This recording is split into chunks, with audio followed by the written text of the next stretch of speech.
Boa noite. Termina o prazo de 24 horas dado para que palestinos deixem a faixa de Gaza antes de ataque do exército israelense.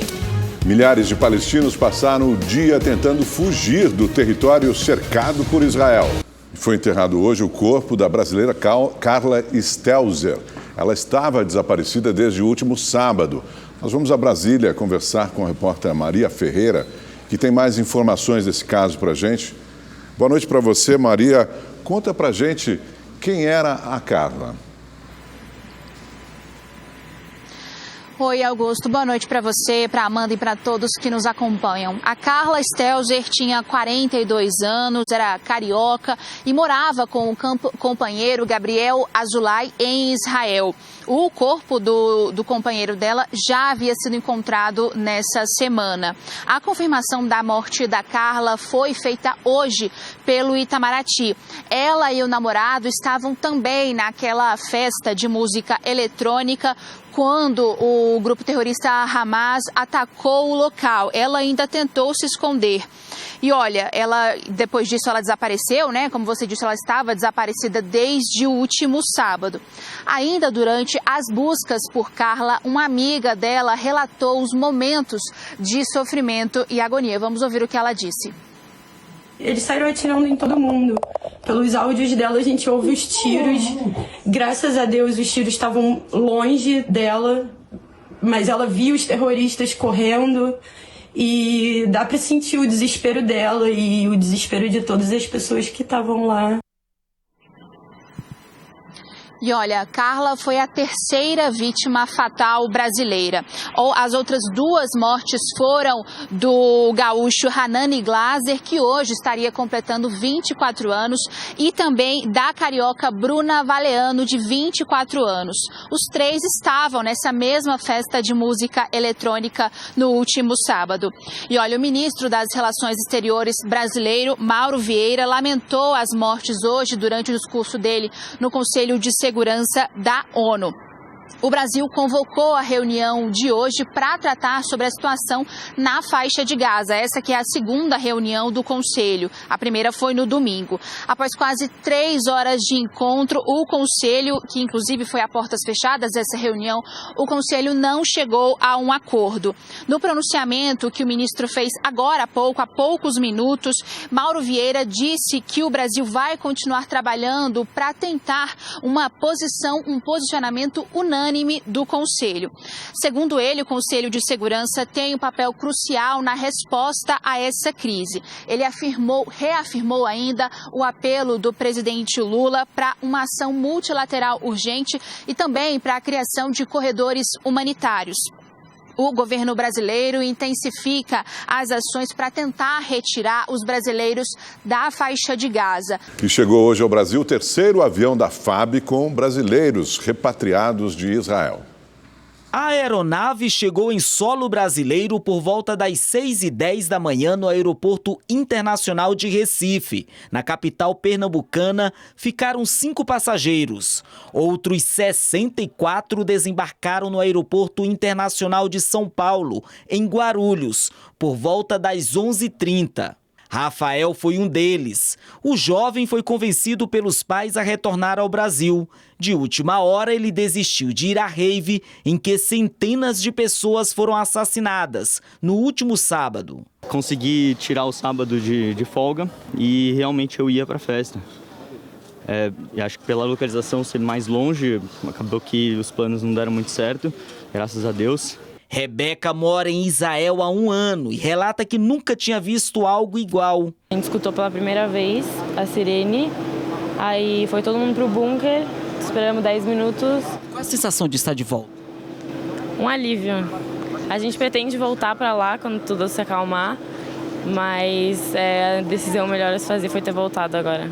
Marcos é de Belo Horizonte, foi para Jerusalém visitar a filha, mas foi surpreendido pela guerra. As sirenes toda hora avisam, tem aplicativos também de celular que mencionam os pontos de bombardeio. O coração continua lá e torcendo para tudo dar certo e e que esse conflito se resolva o mais rápido possível. Com esse voo, já são quase 500 brasileiros repatriados. A previsão é de que mais 2 aeronaves cheguem ao Brasil até domingo, com mais 420 passageiros.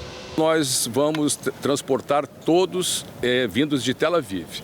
São cinco voos. Caso seja possível a abertura do corredor, nós traremos aqueles brasileiros, varia entre 25 e 30, depende logicamente de cada momento, e aquele avião que estava como reserva vai a Jerusalém e continua iniciando então a segunda etapa do fluxo, desse fluxo fraterno aí que nós estamos, que o governo, Força Aérea, Ministério da Defesa, MRE está se dispondo a fazer. Hoje, cerca de 170 israelenses que vivem em países da América Latina embarcaram do Aeroporto Internacional de São Paulo para se somar ao exército na guerra contra o Hamas. Eu fui convocada, eu não sou reservista, eu ainda sou soldada, eu estou no exército, mas mesmo assim eu estava de férias e precisei voltar o mais rápido possível. E em meio à guerra, uma brasileira do Ceará atua no exército israelense. Um professor de capoeira que vive por lá conta que já perdeu alunos e amigos no conflito. A cearense Carolina Mendes, de 20 anos, é soldado da ativa do Exército de Israel. Ela mora no país desde os 14 anos, serve na equipe de resgate e não pretende deixar o fronte. A gente é um exército forte, agora está todo mundo preparado. Todo mundo está ciente do que está acontecendo. Vai ficar tudo bem, eu estou segura. Outro cearense que está em Israel é um professor de capoeira que vive em Abessor, a 10 quilômetros da faixa de Gaza. Casado com uma israelense, ele está refugiado com a família em um hotel desde que os terroristas invadiram a comunidade rural onde ele morava no sábado.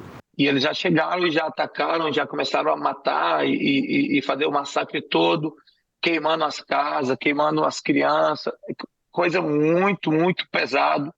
E perdi alunos, pais de alunos, muitos conhecidos. E fica impossível não sentir os reflexos da guerra. Mas a tensão é muito grande, você vê a tristeza, você vê o coração quebrado de todo mundo, você vê as pessoas ruins. As pessoas nem perguntam como você está, porque como você pode estar? Você não pode estar bem. Vladson Chaves, que também é cearense, estava em Jerusalém quando os ataques começaram. Ele conseguiu voltar ao Brasil em um voo comercial. Ao chegar em Lisboa, já me senti assim, tirei uma carga grande do meu corpo. E chegar em Fortaleza, então, foi a glória. Nada como você estar na sua casa, nada como você sentir o cheirinho da sua cama. Nada como você estar em paz, nada como você deixar a sua família tranquila. A guerra entre Israel e Hamas pode ter impactos na economia. O mercado financeiro teme reflexos sobre a inflação. O aumento de preços pode começar pelos combustíveis. O primeiro impacto econômico do conflito foi na cotação do petróleo. O preço do barril fechou a semana com alta de mais de 6% e chegou a $89, quase R$460. É um recurso energético muito importante, né? Uma commodity muito importante. E qualquer movimento, qualquer conflito geopolítico, guerra que aconteça, o preço dessa commodity já oscila. No Brasil, a Petrobras não segue a paridade internacional automaticamente, mas para os economistas vai ser difícil segurar o preço dos combustíveis em caso de novas altas da matéria-prima. É claro que a gente não deve esperar algo muito bom, né? Não dá para tirar nada bom de um conflito, né? Então é provável que a gente tenha sim necessidade de aumentar o preço dos combustíveis. O reflexo da alta dos combustíveis sobre a inflação é inevitável. O acumulado de 12 meses até setembro chegou a 5%. Em agosto, a alta de preços já havia sido puxada pelo aumento da gasolina. De acordo com o IBGE, o combustível compromete em média 5% do orçamento das famílias brasileiras. Isso quer dizer o seguinte: se a Petrobras autoriza um reajuste de 5% do combustível na bomba, isso quer dizer que a inflação avança 0,25 ponto percentual no mês que ocorre o reajuste. A alta do petróleo não provoca aumento apenas dos combustíveis. Os especialistas alertam que outros produtos também podem ser afetados, entre eles adubos, fertilizantes, querosene de aviação e insumos industriais. Segundo o Ministério do Desenvolvimento, Indústria, Comércio e Serviços, de janeiro a setembro, o Brasil exportou cerca de 3 bilhões de reais para Israel. principalmente fertilizantes, inseticidas e produtos químicos. O tradicional café mineiro também é muito consumido no país do Oriente Médio. Mais da metade do café consumido em Israel sai de Minas Gerais. Eu falo que esse talvez seja o maior laço cultural que a gente tem direto com o israelense, é o café. Já as importações somaram cerca de 5 bilhões de reais com óleos brutos de petróleo, soja, carne bovina e milho. A guerra pode reduzir o avanço das negociações comerciais nos próximos meses. Lá em Israel, muitos empresários e funcionários de empresas foram para o front de batalha. Então, assim, isso trava as negociações. Mas a nossa expectativa é que continue o crescimento. E a seguir, o 4º dia de operação da polícia na favela da Maré, no Rio de Janeiro. O Rede TV News faz uma rápida pausa e volta em instantes. Não sai daí. Estamos de volta para falar agora do tempo. O Igor Silveira está aqui com a gente. Boa noite, Igor. Boa noite, Augusto. Boa noite, Amanda. Ô, Igor, aqui em São Paulo, frio e chuva, né, no sul do país também. Como é que fica o tempo nesse feriadão? Vai continuar assim ou tem mudança? Vamos lá, boa noite para você que está em casa.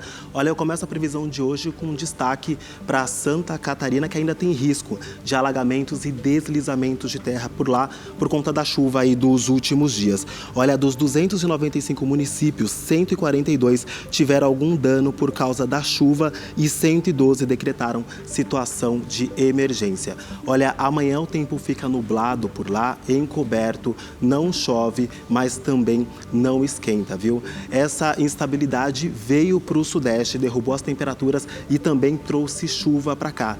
Olha, ontem a chuva foi tão forte que 2 aeronaves foram danificadas e um festival precisou aí cancelar as apresentações de hoje. Como a gente vê aqui no mapa, amanhã pode chover nessas áreas mais escuras aqui do mapa, que vai desde o centro-oeste, pega a parte também da região norte e também do sudeste. Vamos ver agora o mapa das temperaturas, como que são as temperaturas em todo o Brasil aqui durante o final de semana. São Paulo, a máxima de 18 graus. Amanhã, domingo, 24 graus e segunda-feira, 29 graus.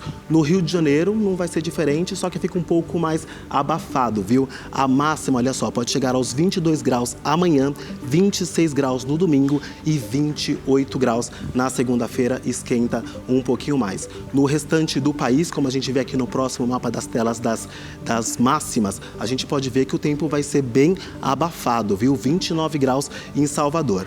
E para finalizar, eu quero lembrar que amanhã nós teremos aí uma imagem de um eclipse solar anular que vai passar aí por todo o Brasil. Olha só, essa imagem é do ano passado e ele passa pelo Acre por volta do meio-dia e aí depois ele pode ser visto em outros estados. Então vamos ficar todo mundo ligadinho aí para não perder este fenômeno.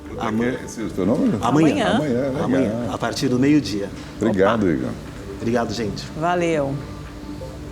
A Polícia Civil investiga uma explosão em um posto de combustíveis na zona norte de São Paulo. Câmeras de segurança do estabelecimento mostram o momento do acidente. O carro, que funciona a gás, estava sendo abastecido. O impacto provocou estragos no posto e também no veículo. Apesar do susto e do prejuízo, ninguém ficou ferido. A Polícia Civil investiga a explosão.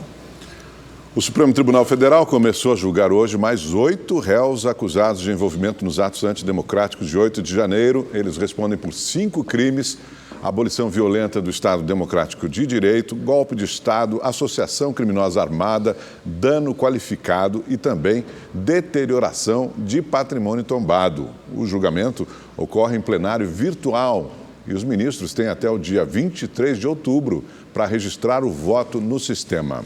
O ministro Alexandre de Moraes, relator do processo, votou pela condenação dos 8 acusados. Os réus também serão incluídos na divisão do pagamento de multa de 30 milhões de reais por danos morais coletivos. E agora, direto do Espaço da Sorte na Avenida Paulista, acompanhamos o sorteio da quina. O prêmio é bastante vultoso. Você já vai saber. O Rede TV News volta logo depois. Fique com a gente, não saia daí.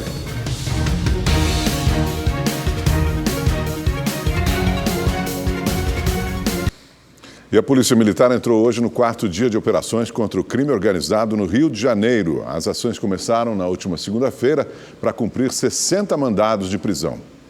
A quarta etapa da operação realizada nos territórios dominados pelo tráfico se concentrou na Vila do Pinheiro e na Salsa e Merengue, no Complexo da Maré, na Zona Norte, além da Praça Seca e outras favelas da Zona Oeste. Moradores registraram parte da atuação das forças de segurança. Durante o dia, tiros foram disparados. No início da manhã, um fuzil foi apreendido. 14 armas foram encontradas desde o começo das operações. Na próxima segunda-feira, começa a chegar o primeiro contingente de agentes da Força Nacional. Na terça-feira, o secretário executivo do Ministério da Justiça, Ricardo Capelli, vai se reunir com o Ministério Público para tratar de questões voltadas à atuação das forças federais de segurança na capital fluminense. Elas vão ocupar as estradas sob a liderança da Polícia Rodoviária Federal. O pedido de reforço veio logo depois que uma investigação descobriu que traficantes fortemente armados faziam treinamento de guerra dentro da Maré. Mais de 1.000 suspeitos foram identificados e estão sendo monitorados. Desde o início da semana, a ação conjunta das polícias civil e militar busca cumprir 60 mandados de prisão contra lideranças do tráfico. 25 suspeitos foram presos, 6 deles já tinham mandados de prisão. Segundo a polícia, as organizações criminosas acumulam um prejuízo de 20 milhões de reais com apreensões de armas e drogas. Mais de 100 veículos foram apreendidos. O Estado também devolveu à comunidade o complexo de lazer que vinha sendo usado por traficantes. O governo federal anunciou reforço no número de brigadistas para combater as queimadas no estado do Amazonas. A fumaça deixou Manaus entre as cidades com pior qualidade do ar no mundo. A sexta-feira começou com o céu encoberto por nuvens cinzentas. Meu Deus do céu! Segundo o Instituto Nacional de Pesquisas Espaciais, o INPE, este é o outubro com mais registros de queimadas no estado nos últimos 25 anos. Dados da plataforma Selva, que monitora a poluição no ar, indicam que nesta semana Manaus atingiu um nível de 499 microgramas por metro cúbico de partículas no ar. Números que colocam a cidade entre as que têm a pior qualidade do ar em todo o mundo. Aqueles prédios que você vê ali na frente, eles não estão a 700, 800 metros daqui, mas você não consegue visualizá-los por conta dessa fumaça absurda. É uma situação de extrema gravidade porque há um cruzamento de 3 fatores. O primeiro deles é a grande estiagem provocada pelo El Niño, que é agravada pelo problema da mudança do clima. Material orgânico, matéria orgânica em grande quantidade ressecada, ateamento de fogo em propriedades particulares e dentro de áreas públicas de forma criminosa. A ministra Marina Silva anunciou que novos brigadistas serão enviados ao Amazonas para auxiliar no combate ao fogo. Com o reforço, o número ultrapassa os 300. Vamos disponibilizar 2 helicópteros e mais 200 kits para que o governo do estado possa contratar ou equipar os brigadistas do próprio estado. Ontem, a Polícia Federal prendeu 2 homens em flagrante por prática ilegal de queimada em Manaus. Eles foram encontrados com motosserras, galões de gasolina e fósforos. Segundo os agentes, a região continua sendo monitorada através de sistemas de geoprocessamento. Não existe fogo natural na Amazônia. O fogo, ou ele é feito propositadamente por criminosos, ou é a transformação da cobertura vegetal, né, para determinados usos e depois o ateamento de fogo. E a seguir você não vai querer perder. Zoológico de São Paulo ganha uma nova família de leões. O Rede TV News volta já já. Pesquisa revela que mais de 30% dos brasileiros têm procurado renda extra para manter as contas em dia. 42% buscam um salário melhor. Não é raro encontrar alguém que gostaria de ganhar mais. Sim, né? Bom, né? Sempre dá para melhorar. De acordo com a pesquisa internacional Hope and Fears 2023, da PwC, os trabalhadores estão cada vez mais insatisfeitos com os empregos atuais. Entre as 54 mil pessoas ouvidas em 46 países, mais de 1.000 entrevistados são brasileiros. Entre eles, 20% possuem mais de um emprego. 21% afirmaram ter dificuldades para pagar as contas. Para 39% não sobra nada ou muito pouco do salário. O número de pessoas que buscam um salário maior subiu de 35% para 42% entre 2022 e 2023. Segundo a Pesquisa Nacional das Desigualdades, realizada pelo Instituto Cidades Sustentáveis em parceria com o IPEC, nos últimos 12 meses, 31% dos brasileiros, ou seja, cerca de 52 milhões de pessoas, precisaram fazer alguma atividade extra para complementar a renda. 40% das pessoas ganham um salário mínimo. Se você pega os outros 70% ganham até 2 salários mínimos. Então, elas têm uma necessidade muito grande de complementar a sua renda para poder ter as suas necessidades de sobrevivência atendidas de alguma forma. Isso mostra que nós temos um desafio muito grande no país. As atividades extras mais praticadas são serviços gerais como faxina, manutenção e marido de aluguel, seguido de alimentos produzidos em casa para vender e serviços de beleza. A Laura faz estágio na área de publicidade e propaganda, mas há 2 meses começou a vender brownies. A ideia dela é crescer nas 2 áreas. Eu pretendo sim manter minha carreira e usar isso como um paralelo para realmente aumentar minha renda. O Zoológico de São Paulo ganhou 6 filhotes de leão que estão fazendo o maior sucesso com a criançada. Eles já têm quase 1 ano, mas só agora podem ser observados pelo público. O olhar desconfiado é de quem ainda não se acostumou com o novo lar. Afinal, essa família de leões foi trazida para este novo habitat do Zoológico de São Paulo há 2 dias. E apesar da pouca idade, eles são bem espertinhos e brincalhões. Os filhotes nessa idade eles são muito ativos. Os leões eles têm um nível de atividade bem baixo no geral, eles dormem bastante, 18 a 20 horas por dia. E a maior parte da atividade é durante a noite. Os leões têm hábitos noturnos, mas nessa idade os filhotes são muito ativos. Os filhotes nasceram há menos de 1 ano, mas só agora podem ser observados por quem passar por aqui pela realeza da savana. E apesar de já estarem em exposição, nenhum deles ainda tem nome. A escolha está sendo feita por meio de uma votação na internet. E dentro de alguns dias, aquela plaquinha ali vai dar lugar a uma nova, com os nomes escolhidos e as características da espécie. A população pode escolher entre 3 combinações de nomes e todos os detalhes estão no site do zoológico. Independentemente da escolha, eles já estão fazendo o maior sucesso por aqui. Tanto que nem o frio e a garoa atrapalharam o passeio dessa turminha. Muito bonitinhos, muito incrível. Eles são novos, né? Então eles estão quietinhos assim. Tá sendo tudo muito incrível. Tinha até quem queria levá-los para casa. Ah, queria. Ela quer.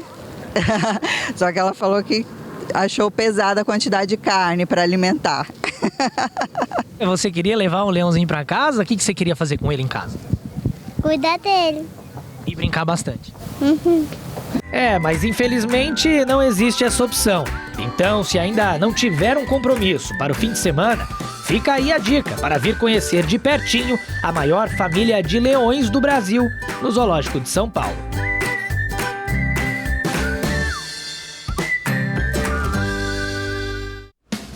Legal, né? Rede TV News desta sexta-feira fica por aqui. Um bom sábado para você. Amanhã nós nos encontramos um pouco mais tarde, a partir das 9h30 da noite. Até lá, boa noite.